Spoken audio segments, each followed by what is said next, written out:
So this video will look at the second part of SOL 6.7, and this is where we find the area of a circle. So our first video was circumference of a circle.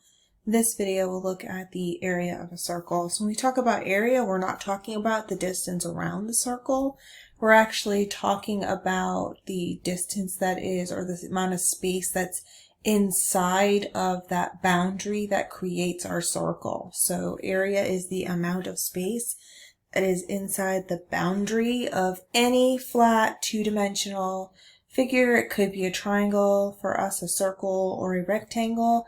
Today we're going to look at just the circles, and then we'll circle back and look at the triangles and rectangles when we get to that. So the very first thing that I want to make sure that you are aware of is when we are calculating area, it is a squared unit. And what does that mean? It means that if our unit is inches, it's going to be inches squared with a 2 as an exponent.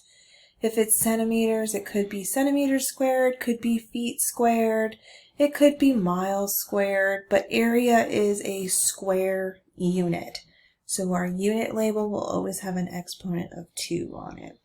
Our equation has also changed. So on your formula sheet, you will see the 2 circumference formulas underneath your circle, and then the area formula will be at the bottom, and it will start with the letter A. And so when we are calculating area of a circle, we are taking pi, and we are multiplying it by the radius squared.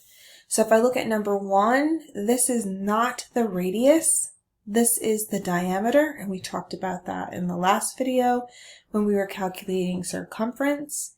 But in order to find the radius, all I have to do, since radius is half of the diameter, is to take the diameter and divide it by 2. That will give me the radius. So half of 5 is 2.5, and if I was not sure about that, then I could go to my Desmos calculator, I could put in 5 divided by 2, and it will give me 2.5 or 2.5. So now I have the number that I need to substitute into my equation, which is pi times the radius squared. For r, my radius is 2.5, so I'm going to have pi times 2.5 squared. When I go to my calculator, I'm going to go ahead and put it in. The Desmos calculator has pi times our radius, which is 2.5, and then I can square that number by hitting the a squared button. So now I have my answer. I'm just going to round it to the nearest tenth. So the area of this circle here, the first one, is 19 6/10. My unit label is feet, and it's always a squared unit, so it's square feet. If I go ahead and look at number 2, I can see that they have given me the radius, so I do not have to do this extra step. I only divide the diameter by 2 to get the radius. If they give me the radius, I can just put it into my equation for r. So again, area is equal to pi times the radius squared. My radius this time is 14.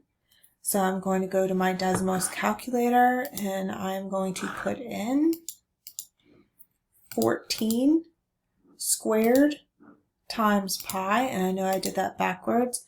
I could also do pi times 14 squared, and it's going to give me the same number. So I'll just put it in backwards, but it gives us the same number. So when we look at our calculator and we're rounding to the nearest tenth, that's going to give me 615.8, and this is centimeters squared. If I look at our third circle, they've again given me the diameter, so I'll have to do a little bit of work. I'm going to have to take 3.6 and divide it by 2, because radius is half of the diameter, so that means I divide by 2. If I put that in my calculator, I'm going to get 1.8. I'm just going to show you just to make sure that you know how to put it in there. But if I put 3.6 in my calculator divided by 2, it gives me 1.8. So my radius is 1.8. And so I'm going to